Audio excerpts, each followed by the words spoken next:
नमस्ते दोस्तों, Praful animal care में आपका स्वागत है। और आज हम देखने जा रहे हैं बकरी पालन शुरू करते समय बकरियों का चयन और व्यवस्थापन हम कैसे करें, ये आज हम इस वीडियो में देखेंगे।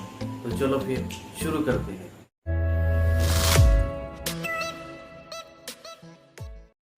जब बकरी पालन व्यवसाय शुरू करते हैं तभी अच्छी प्रजाति के बकरियों का चयन करना बहुत जरूरी है।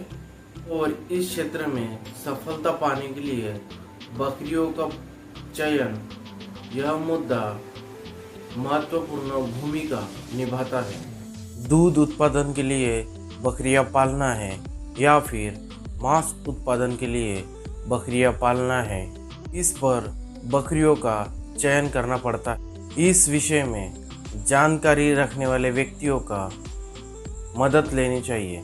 बकरियों का चयन करते समय बकरियों की मूल जाति और मूल विशेषताएं, आकार, रंग, शारीरिक वृद्धि, नर या मादी, आकर्षकता, चमड़ी का दर्जा, इन सब बातों का ध्यान रखना पड़ता है। इसके साथ ही बकरियों का सर, सींग आकर्षक होना, पतली गर्दन, सामने वाले पैर चौड़े और सीधे होने चाहिए, इसके बीच की हड्डी की वृद्धि, इन सब बातों का ध्यान रखना पड़ता है। बकरी की थान की वृद्धि पूरी तरह होनी चाहिए। मांस उत्पादन के लिए बकरियों का चयन कैसे करें? मांस उत्पादन के लिए बकरी पालन किया जाता है। भारत में बकरियों की 24 जाति प्रख्यात है। उसमें दूध के लिए अलग प्रजाति है। इसमें से कुछ दूध के लिए तो कुछ खास मांस उत्पादन के लिए प्रख्यात है। मांस के लिए बकरियों का चयन करते समय स्थानिक हवामान, तापमान का ध्यान रखना बहुत जरूरी है। उस्मानाबादी, बारबरी, बीटल और बंगाली प्रजाति की बकरी, नर और मादी का चयन करना भी महत्वपूर्ण बात होती है। इसलिए बहुत सावधानी बरतनी पड़ती है। जिस नवजात मेमने का कुल भार ज़्यादा होता है, ऐसे ही मेमनों का मांस उत्पादन के लिए चयन करना चाहिए। बकरी की वृद्धि दर और पहली बार हीट में आने का उम्र, अवस्था, जुड़वा मेमने देने का अनुपात, 2 प्रसव काल का अंतराल, ये सब बातें देखनी पड़ती है, क्योंकि ये सब गुणधर्म वंशवाद के परंपराओं से मेमनों में आती है। और जुड़वा बच्चे पैदा करने का अंश मेमनों को माँ या बाप से आता है। इसलिए जिस बकरी को ज़्यादा से ज़्यादा जुड़वा मेमने हो गए हैं, उसी में से मेमने को प्रजनन के लिए चुनना बहुत अच्छा होता है।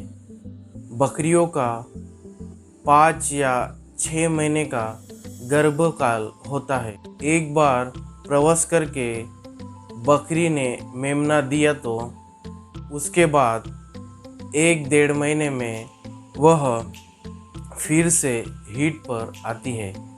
इस पद्धति से नियमित प्रसव होने वाली बकरी के मेमनों को ही प्रजनन के लिए चयन करना चाहिए।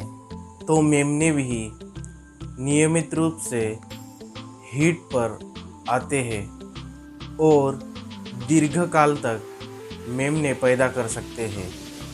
मांस उत्पादन के लिए वंशानुगत आधार पर बकरी का चयन करते समय वह पूर्णतः निरोगी, स्वस्थ और अवंग, यानी कि कोई अपंगत्व न ही होना चाहिए। पैदाश करने के लिए चयन किया हुआ नर या मादी चपल और आकर्षक होना चाहिए। इनमें कोई रोग हो तो आगे की पीढ़ी में इसका संक्रमण होता है। बकरी का हीट पर आना ज़्यादातर बाहर की ओर पास पड़ोस की परिस्थितियों पर निर्भर करता है। भारतीय जात की बकरियां साल में एक बार ऋतु के मौसम में हीट पर आती है। जून जुलाई की माह में बकरियां ज़्यादातर हीट पर आती है। हीट का काल 30 से 36 घंटे का होता है। इस काल में बाहरी लक्षणों के आधार पर उनकी अवस्था पहचानी जा सकती है। इस वक्त प्रजनन करने के लिए जिस नर बकरे का चयन किया है उसे उपयोग में लाना चाहिए। इससे गर्भधारणा नहीं हुई तो 21 दिन हीट पर आने की राह देखना पड़ता है। ज़्यादा से ज़्यादा मेमनों का उत्पादन करने के लिए हीट पर आने वाली बकरी को उसी काल में भर देना चाहिए।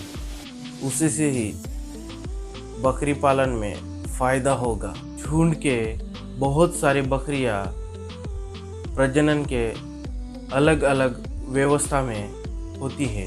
इन सब का एक साथ व्यवस्थापन करना और पालना संगोपन करना कठिन कार्य बन जाता है।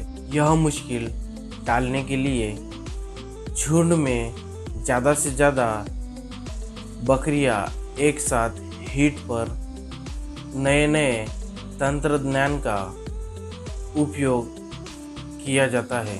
बकरी पालन के कार्य का बोझ कम करने के उद्देश्य से ऐसा किया जाता है, लेकिन इसके लिए खर्चा बहुत अधिक होता है। बड़े पैमाने पर बकरियां पालने का व्यवसाय जो उद्योजक करते हैं उसे ये खर्चा करना भारी नहीं लगता। वही आधुनिक तंत्रज्ञान पर खर्चा करके झुंड में ज़्यादा से ज़्यादा बकरियों को हीट पर लाते हैं। बाज़ार में कौन से ऋतु में मांस का ज़्यादा मांग होती है उसका अभ्यास कर नियोजन करके बकरियों को हीट पर लाकर भर दिया जाता है और मेमनों का पैदावार करके इससे ज़्यादा आमदनी होती है। मेरी ये जानकारी आपको अच्छी लगी है तो आप मेरे इस चैनल को लाइक करें, शेयर करें और सब्सक्राइब करना ना भूलें। धन्यवाद।